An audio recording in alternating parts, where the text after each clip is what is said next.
Taiwan's President Tsai Ing-wen has resigned as the head of the governing Democratic Progressive Party after its poor showing in local elections.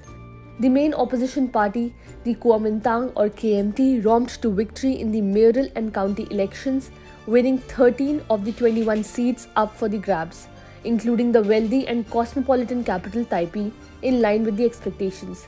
The Kuomintang KMT, a party of conservative business champions, are traditionally seen as pro-China doves. They have advocated economic engagement with China and have appeared to be in favor of unification, though they strongly deny being pro-China. The great-grandson of the late dictator Chiang Kai-shek has been elected the mayor of Taipei, giving a much-needed boost to the Kuomintang, Taiwan's struggling opposition party. With the election results coming out and the loss of DPP, the entire world has its eyes on Taiwan right now as it becomes a bigger geopolitical flashpoint between China and the US. Tsai, who had framed the elections as a vote for democracy amid rising tensions with China and who will continue as president of the self-ruled island, said that the election results were not as expected.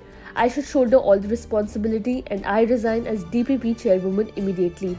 None of those elected have direct say in policy on China. China views the island as its own territory and has been ramping up military activities to assert those claims, fueling global concerns, especially given Taiwan's major role as a semiconductor producer. The KMT traditionally favors close ties with China but strongly denies being pro-Beijing. It had been on the back foot since 2020's presidential election loss and also suffered a blow last December after 4 referendums it had championed as a show of no confidence in the government failed. China, on the other hand, said the loss of the Democratic Progressive Party in Taiwan showed that the public is standing for peace and stability. China added that it would continue to work with Taiwan administration to promote friendly relations and firmly oppose Taiwan independence and foreign interference. Ms. Tsai and government officials urged the voters to use the elections to send a message about standing up for democracy as Beijing increases pressure on the island.